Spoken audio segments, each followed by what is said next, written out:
Fala pessoal, sejam todos muito bem-vindos a mais um vídeo aqui do meu canal do Rodrigo Medeiros.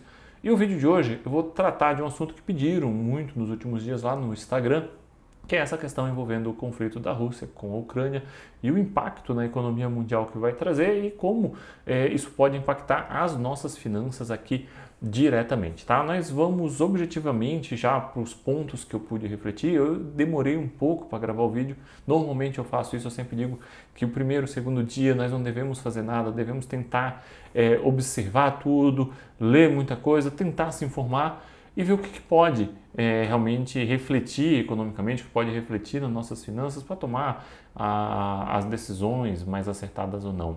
Infelizmente, é um conflito de proporções que vai gerar impacto mundial, né? Um conflito muito triste, infelizmente muitas pessoas devem vir a morrer por causa desse conflito, já morreram muita gente, mas muito mais gente deve morrer, muita gente ainda deve causar muita pobreza naquela região. Vendo esse conflito, eu lembro de quando eu era criança, por volta do começo dos anos 90, finzinho dos anos 80, começo dos anos 90, eu era bem criança, 9, 10 anos de idade, e eu lembro de ver muito na TV aquelas cenas de pobreza vindo da Rússia, a antiga União Soviética, então tinha virado a Rússia ali, muita gente pobre, muita gente em fila esperando comida, a TV mostrava aquilo. Eu tenho algumas lembranças disso vindo na TV e vendo todo esse conflito, fico pensando na pobreza que de repente vai ser gerada naquela região. Então pode ser que, infelizmente, morram muitas pessoas por causa do conflito de forma imediata e depois podem morrer ainda muito mais pessoas envolvendo toda a pobreza que pode gerar lá. Então, realmente, eu vejo tudo que está acontecendo com muita tristeza. Mas eu estou aqui para tentar auxiliar vocês também a entender um pouco o impacto de tudo isso dentro das suas finanças. Eu fiz aqui um aparato de coisas para nós conseguirmos entender. Não vou analisar o conflito em si, um conflito histórico, antigo que existe lá. Não sou um especialista em Rússia, em Ucrânia, não vou me arriscar a isso, né? O objetivo aqui foi eu estudar e refletir sobre os impactos dentro da nossa economia brasileira, dentro das suas finanças, né? E aí o que você pode fazer dentro desse cenário ou que você não pode fazer dentro desse cenário, porque às vezes tem coisas que é não fazer nada, né? Então, vamos lá.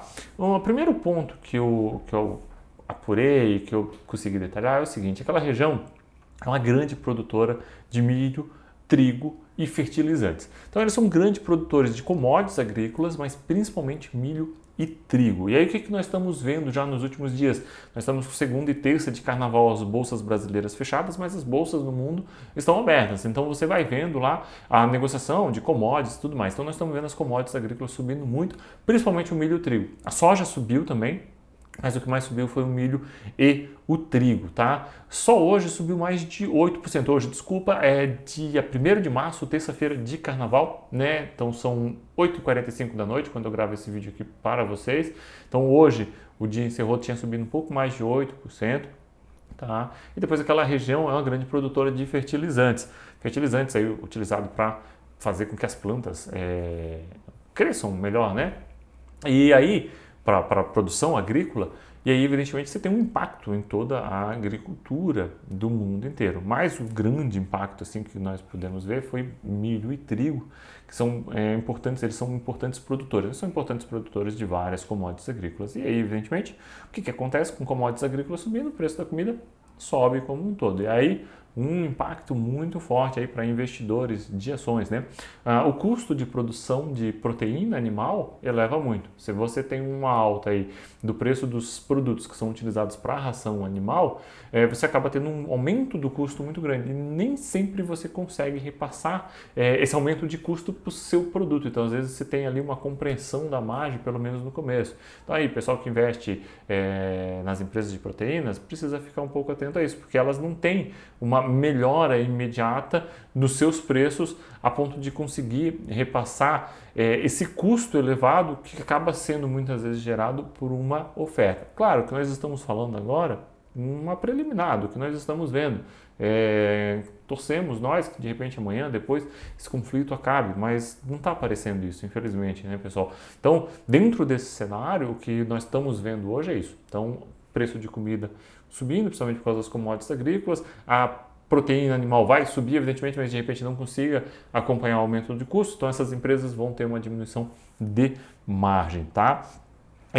O que acaba acontecendo também dentro agora desse conflito, foi dito que alguns bancos russos seriam desligados do sistema SWIFT. Vocês viram aí na TV, acho que está todo mundo acompanhando o sistema SWIFT que interconecta os bancos mundiais. Quem investe no exterior, que não seja pela Avenue, que você faz uma transferência direta. Então, por exemplo, quando eu precisei fazer uma transferência para uma outra corretora lá nos Estados Unidos, Charles Schwab, você tinha um número SWIFT que você tinha que fazer. Era meio burocrático, meio chatinho, mas esse é o sistema SWIFT. Conecta os bancos do mundo inteiro para você conseguir fazer essas transferências. Estão dizendo que vão desconectar os bancos russos desse sistema SWIFT. Tá? O que isso acaba acontecendo muitas vezes? Tá? Qual que é o grande risco de você fazer desconectar os bancos russos desse sistema?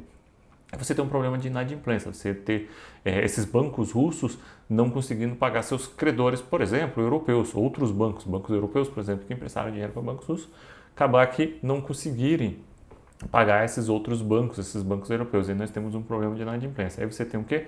Acaba que tem muitas vezes um efeito cascata, né? Então o banco russo não paga o banco europeu não vai pagar muitas vezes um banco americano, e aí você tem um efeito cascata no mundo inteiro, no sistema bancário do mundo inteiro. Não dá para mensurar o tamanho disso, e isso também não vai ser assim catastrófico, como por exemplo foi a quebra do Lehman Brothers, mas é muito ruim. Tá? É realmente bastante impactante. Depois nós temos uma série de outros problemas, porque por enquanto eles estão dizendo que vão desligar alguns bancos, mas nem todos os bancos, porque você imagina o seguinte, se eles desligam os bancos russos desse sistema e não tem como, um exemplo, os alemães pagarem pela compra do gás natural que vem da Rússia. E aí, como é que fica? Daí vão desligar o gás natural da Alemanha e aí vão ter um problema energético. Então é uma questão bastante complexa. Nesse ponto, os bancos brasileiros acabam, vamos assim dizer, passando um pouco longe dessa situação, porque os bancos brasileiros não costumam ser credores de bancos exteriores, banco europeu, banco russo, muito pelo contrário, eles costumam ser devedores, eles pegam dinheiro lá na Europa através de bonds que eles emitem lá na Europa, né? Então, através de títulos que eles acabam emitindo. Então, normalmente eles são devedores e não credores. Então, ele acaba não se afetando diretamente num problema como esse, mas você acaba tendo um efeito colateral de todo o impacto que acaba tendo ali, tanto na Europa quanto muitas vezes nos Estados Unidos e aí, evidentemente, na própria Rússia, né? E aí, evidentemente, com essas notícias, o que acabou acontecendo, né? A moeda russa abriu a terça-feira em queda muito forte, chegou a cair 30%, acabou fechando ali um pouco mais de 20% de queda, tá?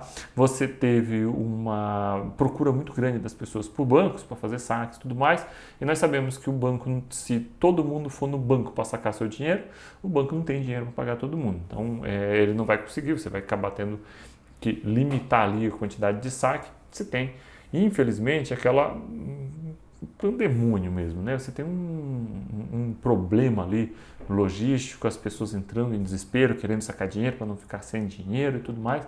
Realmente é um problema econômico que vai acabar se alastrando muito forte. O que acabou que aconteceu? O Banco Central Russo subiu seus juros de 9,5% para 20%. Isso tudo, evidentemente, vai gerando impacto. Então, vejam, são vários fatores que vão gerando impacto. Por isso que eu digo que não dá para você dar todo um cenário do que vai acontecer. Você vai ter que ir acompanhando. Por exemplo, temos já empresas que já estão dizendo que vão deixar joint ventures que participam na Rússia, ou seja, eles vão deixar de investir diretamente na Rússia. Então, nós já tivemos a BP que deu esse anúncio, nós já tivemos a Shell também que já deu esse anúncio, e aí você vai vendo que todas essas situações, desliga do sistema SWIFT, empresas mesmo dizendo que vão sair das joint ventures que investem naquele país, você vai sufocando toda aquela economia. Por isso que eu digo, quando eu começo a ver esses cenários, eu lembro de quando eu era criancinha, aquela história lá dos russos indo para a fila, esperar comida e tudo mais, aparentemente uma pobreza bem grande, você lê nos livros, foi uma época muito difícil para eles, logo que saíram da União Soviética, não preciso muito bem a idade que eu tinha, mas eu lembro bem de ver isso na TV, e evidentemente você acaba se preocupando. Mas ok, Rodrigo, né, demos umas pinceladas aqui no que pode acontecer, mas e o Brasil? O que pode acontecer com o Brasil nessa situação? Bem, sobe o preço de commodities, sobe o preço de alimento, né? Evidentemente, você tem um aumento da inflação. Outra commodity que está subindo muito forte, petróleo, então os barris de petróleo, principalmente petróleo Brent, né? Ele está subindo muito, já passou de $105. Evidentemente, isso vai refletir nos combustíveis, vai refletir no aumento da gasolina, vai refletir no aumento do diesel. Quando você aumenta o preço de combustível, você aumenta o preço de transporte de produtos, os produtos sobem e aí nós temos mais inflação. Então, o que nós podemos esperar se continuar nessa situação é um aumento da inflação aqui no Brasil. E aí a pergunta que os investidores se fazem, bem, vai subir a inflação, os juros vão subir mais ainda, porque nós estávamos calculando aí que os juros iam para algo em torno de 12,25%, 12,25%, 12,50%, não mais do que isso. E aí já se começa até a cogitar, será que na próxima reunião que que o Copom disse que não ia subir os juros em 150 bips, né, que a alta de juros deveria ser menor, será que ele pode subir de novo 150 bips? Bem, a minha interpretação, a minha leitura nesse momento é que não, tá? O Copom deve manter, em princípio, planejado, mesmo com a inflação subindo um pouquinho, porque nós teríamos uma inflação vindo de falta de oferta, né? Então você não teria oferta, você teria um problema, não é falta de oferta, você teria um problema na oferta, você teria um aumento dos preços, porque as commodities como um todo subiram e subir os juros não controla isso. Você subir os juros, você controla a demanda das pessoas, porque você tem menos dinheiro na mão das pessoas acabam investindo mais ou então não pegam dinheiro emprestado. Aí você acaba tendo uma redução da demanda. E de nada vai adiantar você reduzir a demanda, porque o que está subindo é o preço dos produtos no mundo inteiro. Então, o subir mais os juros não me parece ser o mais provável que nós vamos ver o Copom. O que me parece ser o mais provável, tá, pessoal? Estou até olhando aqui embaixo porque eu fiz algumas anotações no meu celular para poder falar para vocês. O que me parece mais provável de acontecer, tá? Infelizmente nós temos juros altos por mais tempo. Então nós temos juros altos por um longo período de tempo. Por quê? O que vai acabar acontecendo? Então você tem um aumento das commodities agrícolas, você tem um aumento do barril de petróleo, você tem um aumento da gasolina, você tem um aumento do custo, né? Você tem um aumento de custo.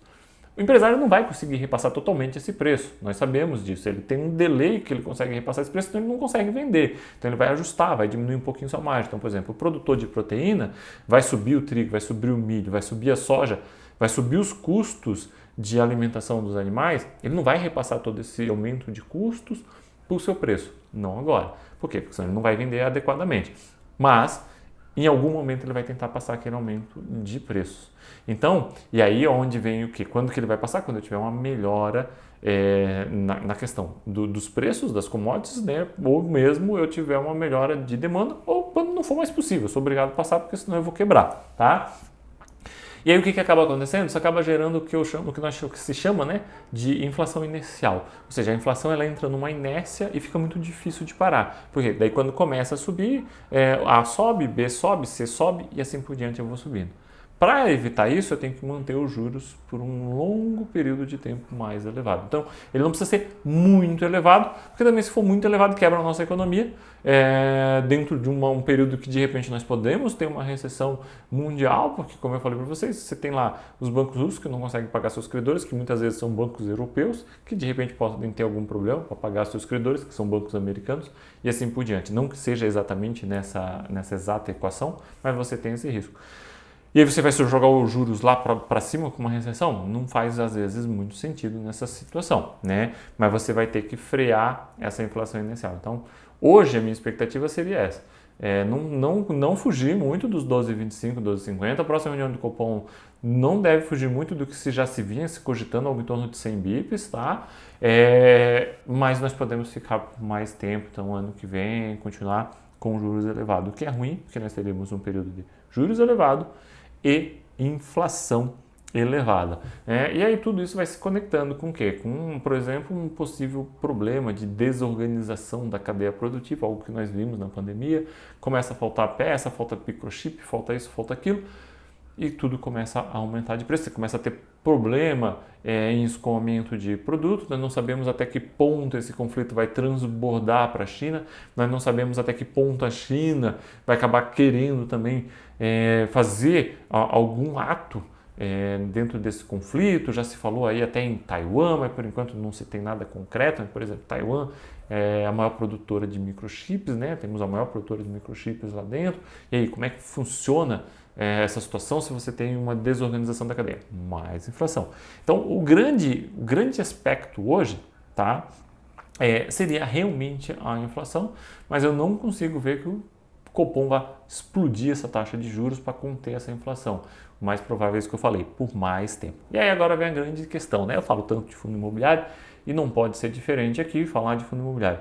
E o investidor já deve estar pensando, fundo imobiliário de papel, fundo imobiliário de papel, fundo imobiliário de papel, inflação alta, juros altos, fundo imobiliário de papel. Não posso dizer que não, né? Realmente os fundos imobiliários de papel acabam absorvendo mais rapidamente uma inflação mais alta e um juro mais alto. Então você imagina um fundo de papel que tem lá IPCA e tem lá CDI. Nós temos alta da inflação e alta de juros. Nossa, a rentabilidade desse fundo vai explodir para cima, né? Isso é inegável. Mas eu venho uma preocupação aqui muito grande, que são eventuais pedidos de recuperação judicial. Então você vai ter que cuidar muito com os tipos de títulos que estão dentro dos seus fundos recebíveis e começar a fazer comparativos, né? Poxa, eu estou ganhando aqui no high yield, eu estou ganhando 10% mais IPCA. Putz, mas eu tenho um high grade aqui que é 7,5% mais IPCA. Será que eu preciso ficar com os 10,5% de um high yield? Não é melhor ter uma empresa com uma excelente nota de crédito e que está lá me pagando 7,5% mais IPCA?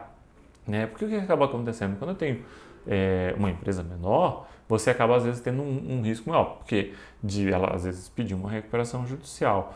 E aí você vai ter o que você acaba tendo? Poxa, aquela empresa está lá, está pagando, por exemplo, 10% mais IPCA. Gente, 10% mais IPCA hoje já dá 20% ao ano. Haja margem de lucro para você conseguir pagar esse 20% ao ano. E você já está pagando isso há bastante tempo. O que acaba acontecendo? Bem, segurei, passei a pandemia, estou ali, estou patinando, mas estou conseguindo sobreviver. Putz, agora veio aí um problema bélico que afetou as cadeias mundiais, a inflação continuou subindo, não aguento mais, não consigo mais pagar isso. Recuperação judicial, tá? E aí eu sempre digo que, na minha visão, para um CRI a recuperação judicial é um cenário péssimo, porque se fosse falência, às vezes você executava as garantias e tocava a sua vida. Na recuperação judicial, ela é um problema, porque ela leva muitas vezes à necessidade de renegociar a dívida, você muitas vezes fica um tempo com os pagamentos suspensos.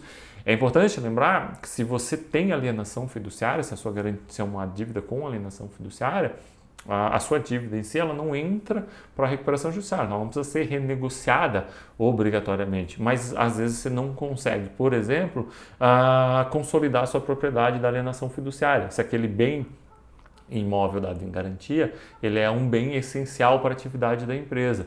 Então, é um processo bastante complexo. Então, por isso que é muito importante você cuidar com fundos imobiliários que têm uma concentração exagerada em determinados CRIs, então 10%, 8% em alguns CRIs, principalmente às vezes de empresas de menor porte, tá? Fundos imobiliários que os CRIs não são garantidos por alienação fiduciária, possuem outros tipos de garantia, que aí sim pode ir para a recuperação judicial e eu posso precisar renegociar a dívida. Agora, veja bem, eu não estou dizendo que todas as empresas vão sair fazendo recuperação judicial, é um risco. Eu preciso entender o risco. Então, esse é o risco, esse é o risco. Tá, como é que eu faço para minimizar esse risco? Putz, eu vou comprar fundos de papel grandes, com muitos títulos, que se perder um título, tudo bem, estava lá dentro do meu risco. Títulos que tenham bons pagadores, ou tradicionalmente bons pagadores, os famosos high grades, têm notas de crédito, que isso não é garantia de que não vai ter, por exemplo, uma recuperação judicial. Só nós lembrarmos em Odebrecht era altíssima nota de crédito e deixou muitos credores de debêntures na mão aí no passado. Então, isso não é garantia de nada, mas é uma garantia de que você vai conseguir receber normalmente os seus valores. Outra coisa, diversifique bem sua carteira em mais fundos de recebíveis. Isso é muito importante de você ter.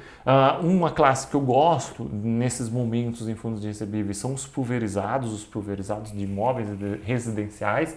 Mas cuidado, não confunda o pulverizado com multipropriedade, são propostas diferentes, tá? Então são pulverizados mesmo, o imóvel residencial das pessoas, as pessoas tendem a ter um pouco de dificuldade, às vezes com a inflação muito alta para pagar o seu financiamento imobiliário, mas elas dão um jeito, é só moradia, os imóveis subiram muito de preço, ninguém vai querer perder o seu imóvel neste momento, então são opções também bem interessante nesse processo, tá? Importante, eu não vejo nenhum fundo imobiliário derretendo, tá, pessoal? Então, muita gente ficou aqui me perguntando no Instagram, os fundos imobiliários vão derreter, não sei o que, eu não acho muito, não vejo muito essa ideia de fundo imobiliário derretendo, tá?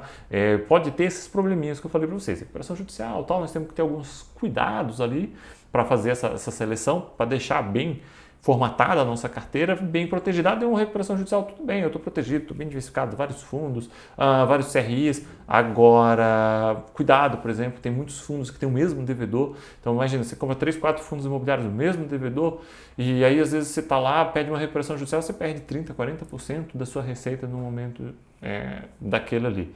Então tem que realmente cuidar muito. Eu tenho muita preocupação com a questão das recuperações judiciais em CRIs. Tá? Não é o fim do mundo se estiver bem protegido, estiver bem estruturado, mas essa questão do bem essencial à empresa, tem muita jurisprudência já dizendo que tudo bem, você não precisa renegociar sua dívida, mas você também não pode executar a sua garantia naquele momento e aí a empresa não tem condições de pagar a dívida e aí você não recebe a dívida, mas não pode executar a garantia.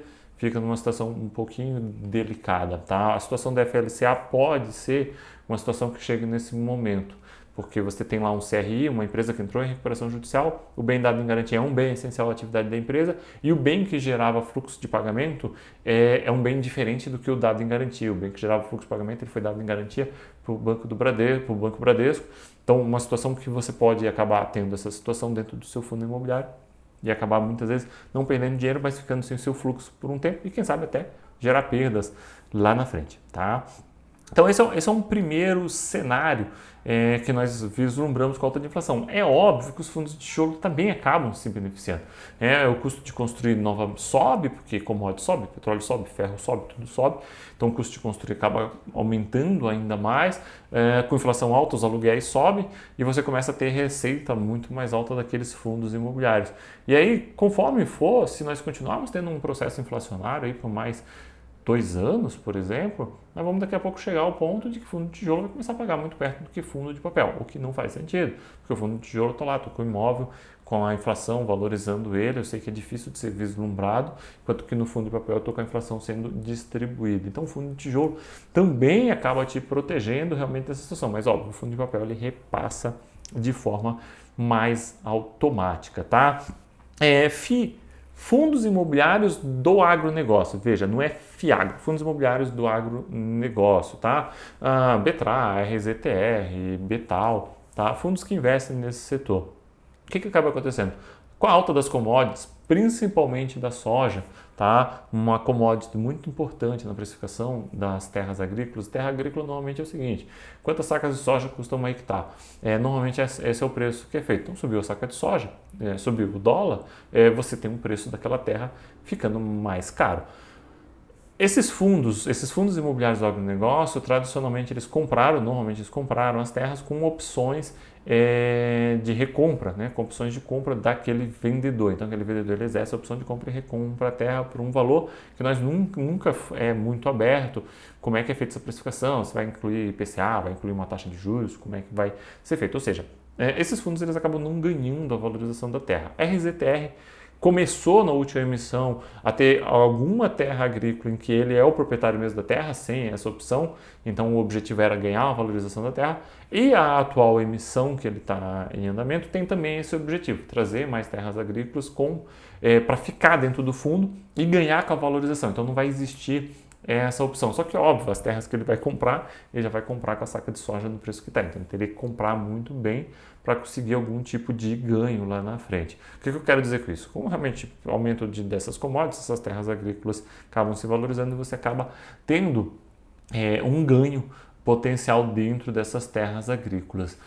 E aí, evidentemente, o investidor acaba olhando para esses fundos imobiliários que investem no agronegócio, mas assim, como eu digo, esses ganhos eles são sempre limitados por causa dessas opções.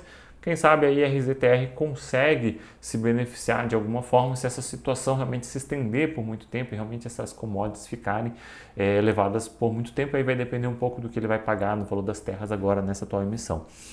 Olhando para tudo isso aqui, gente, então fundo imobiliário de papel, fundo imobiliário de tijolo, o investidor vai pensar, puxa, mas tem alguma coisa assim que seria muito interessante de ir num cenário como esse? Eu vejo no Fiagro uma opção interessante. Por quê? Porque nos fundos de papel eu sempre vou ter esse receio de a situação econômica do meu devedor se deteriorar muito rápido, porque o setor de construção civil vai ficando mais parado, as pessoas deixam de comprar imóveis diante de tanta incerteza, diante de inflação subindo, e acaba tendo um problema de fluxo daquele devedor, preciso renegociar a dívida, etc, etc, etc. No Fiagro, o meu devedor é o setor do agronegócio. E com saca de soja chegando a R$ 200, tá? A saca de soja perto do final de janeiro era R$ 180 no Porto de Paranaguá. Hoje está chegando a R$ 200 no Porto de Paranaguá. Se essa escalada de preço continuar assim, pode chegar a preços mais altos. O produtor rural, evidentemente, acaba ganhando mais nessa situação. Então, ele fica com uma situação... O devedor tem uma situação muito mais confortável para fazer seus pagamentos, porque ele está ganhando mais. Então, o Fiagro, que tem tido taxas de juros bastante elevadas, acaba sendo um produto interessante dentro desse cenário, porque o seu devedor se beneficia dessa situação econômica que nós estamos vendo. Então, é algo que realmente nós devemos olhar, é algo bem interessante. Infelizmente, eu não tenho, no meu research, eu não tenho um produto voltado ao Fiagro, mas o Fiagro ele é um fundo de papel, tá, pessoal? Não é algo muito diferente de um fundo de papel. Muito cuidado nos Fiagros. A maioria dos Fiagros estão vindo com pouquíssimos devedores, quando não um único devedor. Tá? Então, ainda assim, ainda que eu tenha uma situação, vamos dizer, mais confortável para esse devedor, eu ainda preciso diversificar. Você imagina você ter lá um Fiagro você ter lá R$ 500.000 num único Fiagro, tá? Achando, não, eu estou nesse Fiagro, eu estou protegido. Você está só com um devedor, aquele devedor pede recuperação judicial, entra em falência, qualquer coisa do tipo, você acaba tendo um problema. Tem as terras e tudo mais, mas como eu sempre escutei de alguns gestores, eu não quero, que eles dizem o seguinte, eu não quero executar as garantias, não quero ficar pegando terras, pegando imóveis e tendo que vender. Não é essa a ideia é conseguir com que eu receba meus créditos normalmente. Então, eu realmente, de tudo que eu analisei, o Fiagro ele passa a ser um produto aí bem interessante dentro desse setor. Outra coisa que evidentemente que está em alta agora são as criptomoedas.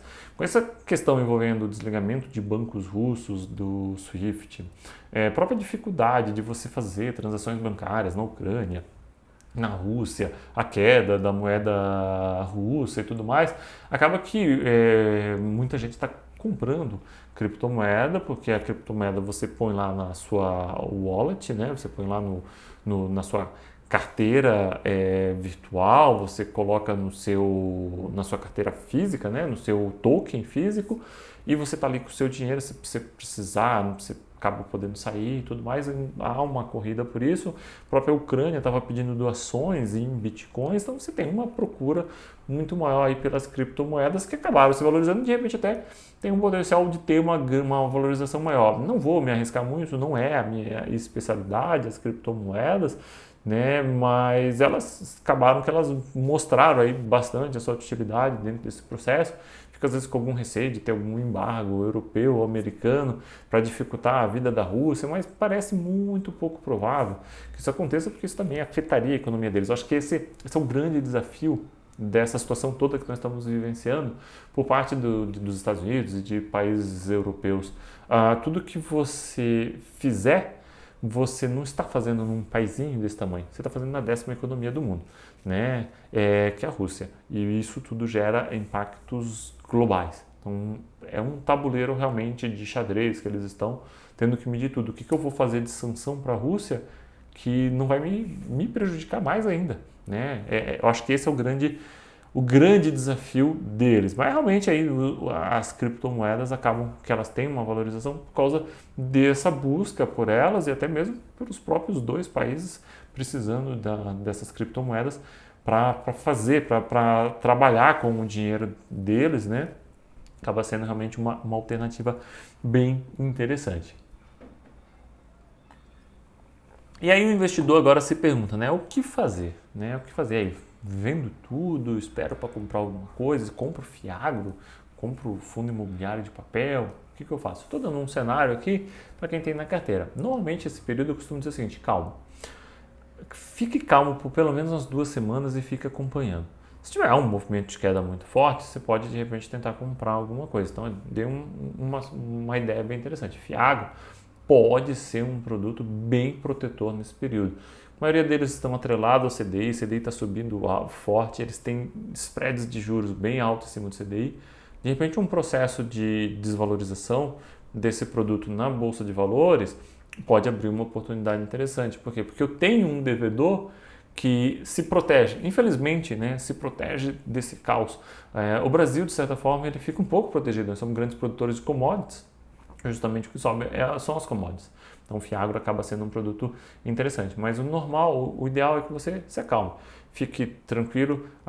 Imagino eu que você tenha bons investimentos dentro da sua carteira. Então se você não tiver aquele monte de porcaria lá dentro da sua carteira, que muitas vezes acaba se comprando, né? Se você tem realmente bons produtos na sua carteira, fique tranquilo, fique calmo, de certa forma você vai continuar recebendo ali seus dividendos, você vai ter alguns problemas.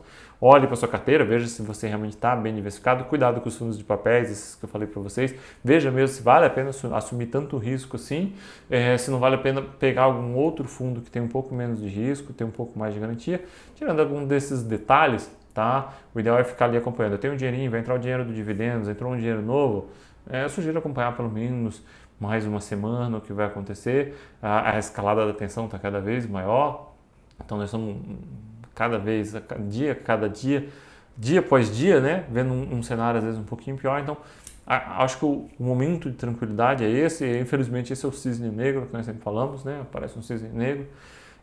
Era para aparecer a cada 10 anos, né? Mas está um pouco difícil porque está acontecendo praticamente todos os anos agora. Mas tirando, infelizmente, esse detalhe, acaba que realmente o ideal é isso, acompanhar, esperar um pouco, realmente com atenção e, evidentemente, se tiver alguma oportunidade gritando na sua frente, como, por exemplo, o Fiagro, possa ser uma opção interessante. De repente, você possa ver quedas nas exportadoras de proteínas, então uma empresa como BRF, como JBS, como Marfrig. Por quê? Porque pode ter essa preocupação de ter aumento de custos, então cuidado, nem sempre vai ser uma grande oportunidade, apesar de serem empresas que estão vindo, algumas delas com uma margem de lucro bem considerável. Então analise bem cada uma dessas empresas, vê qual que realmente faz sentido. Tem uma ou outra que realmente faz muito sentido, então já estão com margens muito elevadas, então estavam vindo muito bem, então de repente esse aumento de custos não vai ser tão significativo, né? A Ambev também vai ter aumento de custos se permanecer com essa alta das commodities, então também pode impactar um pouco os seus resultados no curto prazo, tá? Mas evidentemente isso é no curto prazo, então eu sempre digo isso para cuidar, não achar que toda queda é oportunidade. Não, você tem que precisar também entender um pouquinho.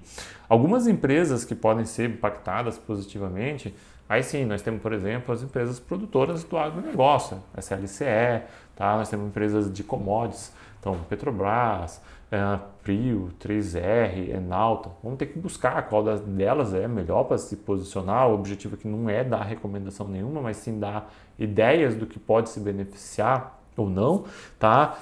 A própria Vale, Klabin, então empresas que se beneficiam da alta das commodities que nós temos que olhar. Então, de novo, eu vou ficar aqui, eu vou olhar, eu vou acompanhar com calma todo esse movimento que está acontecendo, mas deu uma queda forte aqui numa petroleira que eu já estava acompanhando. E por causa que a bolsa está caindo, a bolsa nesses momentos ela entra naqueles momentos de ansiedade, né? O famoso bipolaridade. Então às vezes ela cai. Mas peraí, como é que ela está caindo se o barril de petróleo subiu tanto? Nós temos que pensar que é o seguinte, essas empresas de petróleo elas vão começar a vender, a comprar opções de venda. Então, o barril de petróleo está $105, $106, $107, eu não tenho opção de vender esses barris de petróleo lá na frente nesses valores. Então, ainda que as coisas normalizem, o lucro delas vai ser muito maior lá na frente, porque elas já fixaram muitas vezes esses preços, elas vão começar a fixar esses preços mais elevados também.